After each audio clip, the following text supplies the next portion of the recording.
नमस्कार दोस्तों, आज हम देखने जा रहे हैं एक्सिस बैंक पीबीआरएम प्रोग्राम 2020-21। तो बेसिकली इसके अंदर बेटा हम आज देखेंगे इंटरव्यू रिव्यू के लिए। तो एक रिव्यू हमारे पास और आया है जिसको आप देख सकते हैं इसके दौरान। तो बेसिकली आपको ये प्रशांत ने हमारे रिव्यू भेजा है। इनका इंटरव्यू था, कब था? 19 अक्टूबर 11 बजे इनका इंटरव्यू था। तो इन्होंने अपना रिव्यू भेजा है 10:50 पर इन्होंने लॉगिन कर दिया था। 11 बजे इनका इंटरव्यू था, लेकिन क्या हुआ, इनको 1 घंटा 15 मिनट वेट करना पड़ा। और बेसिकली इन्होंने भी वही चीज बताई है कि हमारा इंटरव्यू हो रहा है ऑडियो कॉल इंटरव्यू। बेसिकली उसके अंदर आपको चेहरे नजर नहीं आ रहे हैं किसी के भी। तो ये चीज हो रही है, ठीक है। अब पहला क्वेश्चन इनसे क्या पूछा गया? My personal detail, from where I belong and my education. वही मतलब tell me about myself, ये पूछा गया। सेकंड पूछा वाई आई चूज पीबीआरएम, पीबीआरएम क्यों इन्होंने चूज किया। और अगला पूछा व्हाट आर सेल्स, सेल्स क्या है, सेल्स क्या है। फोर्थ पूछा है how do you prepare before approaching A prospective clients. तो प्रोस्पेक्टिव क्लाइंट्स के पास पहुंचने से पहले आप कैसे अप्रोच करेंगे कि आप उनके साथ कैसे बातें करें। तो वही मतलब बेसिकली सेल्स से रिलेटेड क्वेश्चन पूछे गए हैं। और फिफ्थ पूछा गया it is okay with you as this job is only sales job. अगर ये जॉब टोटली सेल्स ही है तो क्या आप ओके हो, कोई समस्या तो नहीं है। वही चीज मैं आपको जो बताई थी कि सेल्स का पूछ रहा है कि आपको सेल्स करनी पड़ेगी तो आप कर पाएंगे। तो ये चीजें पूछ रहा है। सिक्स है as I am 29 year they ask me how will you feel being 29 विद ए क्लास ऑफ 24 और 25 ईयर एज स्टूडेंट्स। अगर आप 29 साल के हो गए हैं तो आपको कैसा लगेगा? जो 24 से 25 साल के बच्चे भी इसके अंदर इंक्लूड होंगे वहां पर, तो उनके साथ वर्क करने में कैसा लगेगा, तो ये पूछ रहा है।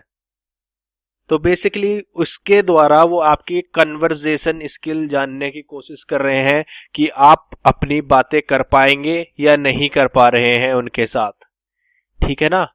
चीजें समझ रहे हैं। तो ये इनका एक्सपीरियंस था और ये क्या कह रहे हैं, that's it, I am also answer all question. ये कॉमर्स कैंडिडेट थे तो इनसे टैक्सेशन से रिलेटेड कुछ क्वेश्चन पूछा है रिगार्डिंग म्यूचुअल फंड्स। तो ये वहां पर इनको क्वेश्चन पूछा है तो इनको नहीं पता था, तो इन्होंने मना कर दिया I don't know, they said no problem. उन्होंने कहा कोई दिक्कत नहीं है। तो बस इनका इतना रिव्यू था आपके लिए। उम्मीद कर रहा हूँ ये रिव्यू आपको काम आएंगे। और आपका इंटरव्यू हो जाता है तो देन आप हमें क्या करेंगे, मेल कर देंगे kingsociology@gmail.com पर। तो बेसिकली ये है रिव्यू। तो इसके अंदर ज्यादा परेशान होने की जरूरत नहीं है। सबसे पहली चीज tell me about yourself बिल्कुल प्रिपेयर करके जाएंगे। और उसके अंदर आपके जो सब्जेक्ट रिलेटेड चीजें हैं, लेट सपोज जो बीटेक वाले हैं तो वो तो ज्यादा परेशानी ले मत, क्योंकि उनसे यही पूछेगा कि बीटेक की है आपने, उसके बाद बैंकिंग सेक्टर क्यों। तो उससे रिलेटेड आप चीजें बता सकते हैं कि मेरी एनालिटिकल स्किल ये है और ये चीजें हैं। मैंने बैंकिंग सेक्टर एक अच्छा वो ग्रोइंग अपॉर्चुनिटी है। Banking sector is a fastest growing sector. तो इस टाइप से आप पूरी चीजें उसके अंदर बता देंगे।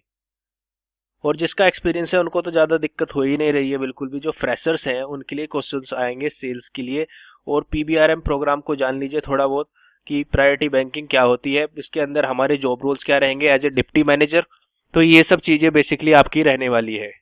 और इसके अंदर आपकी बेसिकली कन्वर्जेशन स्किल देखने की वो कोशिश कर रहा है कि आपको बोलना आता भी है या ऐसे ही आप कर दिया है अपने एग्जाम क्लियर। तो ठीक है। तो बेसिकली क्योंकि आपको रिलेशन वहां पर मेंटेन करना है किसी भी कस्टमर के साथ। आप प्रायोरिटी कस्टमर है तो बेसिकली वो प्रायोरिटी कस्टमर होगा वहां पर। उनके कुछ इंपॉर्टेंट कस्टमर्स होंगे जो प्रायोरिटी रहती है, उनका एक पर्टिकुलरली एक रिलेशनशिप मैनेजर उनको क्या दिया जाता है, दिया जाता है। तो इस पोस्ट के लिए आप अप्लाई कर रहे हैं तो बेसिकली आपको कन्वर्जेशन करना तो आना चाहिए, ठीक है। और अटकना बिल्कुल नहीं है, अटके बिल्कुल नहीं, कॉन्फिडेंट रहे। लेट सपोज आप स्टक हो गए तो ओके कोई बात नहीं, वहां पर आप ये बोल दिए कि ओके सर। तो ऐसे बिल्कुल मतलब ऐसे नहीं लगना चाहिए कि आपको बोलना नहीं आता, है ना। ये सब चीजें नहीं होनी चाहिए। उम्मीद कर रहा हूँ ये रिव्यू ने आपको मदद की होगी। मदद की है तो लाइक कर दीजिए, शेयर कर दीजिए, सब्सक्राइब कर दीजिए चैनल को। Thank you for watching this video. Have a good day. जय हिंद, जय भारत।